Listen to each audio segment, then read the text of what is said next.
So in verse 15, and the Lord God placed the man in the Garden of Eden. See that? To tend and to watch over it. So that's what it says there. I think I like the King James Version better. But the Living Bible includes the same thought. It says again in verse 15, and the Lord God took the man and put him into the garden. So that was not only important to get, that Adam was not only the right man that God had made, but now he was in the right place to be. And God assured that.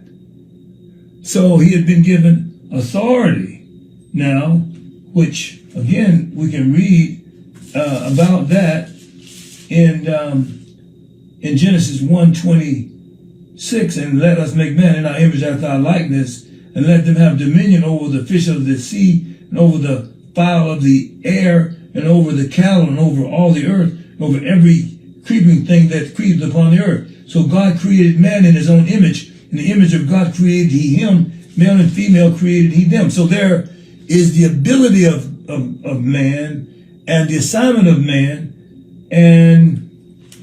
but here is the actual process, the application of it. And here's what you have. God then placed the man that had been given the assignment where he was supposed to be located. And that's the point of the garden. He took the man and placed him into the garden there. And what we read there in verse 15. So I said, he was made by God. He was given the assignment. Now, watch, he is now placed in the garden. Now, from this point, look with me at verse 16. And the Lord God commanded the man, saying, of every tree of the garden thou mayest freely eat, but of the tree of the knowledge of good and evil thou shalt not eat of it, for in the day thou eatest thereof thou shalt surely die. Now, there was no woman there. This was God creating the man literally and also physically, because you see that in verse 7 of Genesis 2. And the Lord God formed man of the dust of the ground and breathed into his nostrils the breath of life, and man became a living soul. Just going over the created order and just noting some things that for so long we talked about, we kind of almost ignored it.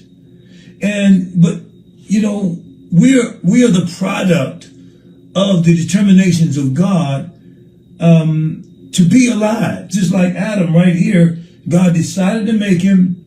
God formed him. God breathed into him the breath of life, and Adam became what I would say is the visible manifestation of the invisible God. And now, but in that manifestation of man being now made of dirt, but having the breath of God inside of him as now being flesh and blood, I read verse 15 of Genesis 2. He took the man, and placed him into the garden. So now he's the right man, now in the right place. Now he's getting the right assignment. This got to mean something to you other than just history. Because this is the way we got to think of ourselves, as being the product of God's determination, having the life of God inside of us. Now the next thing is the responsibility that God has for us. This is what we have here. And the Lord God commanded the man, saying, here it is, of every tree of the garden thou mayest freely eat. So there he is.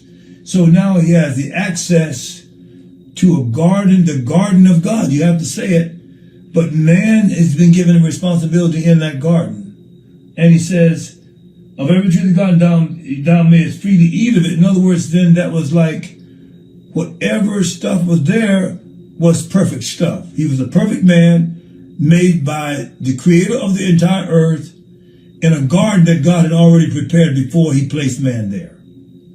There you go. And for in the day thou shalt eat thereof, Look, except, they said, thou shalt eat, okay, 17. But of the tree of the knowledge of good and evil, verse 17. But of the tree of the knowledge of good and evil, thou shalt not eat of it. So there you got one restriction. Okay? Can you imagine that? 99.9% of everything in the garden good. Only one thing of everything that was there a restriction. For in the day thou eatest it, thou shalt surely die. So now the creator of the earth, the creator of Adam, the creator of life, now God is saying, this is the responsibility I have for you, Adam.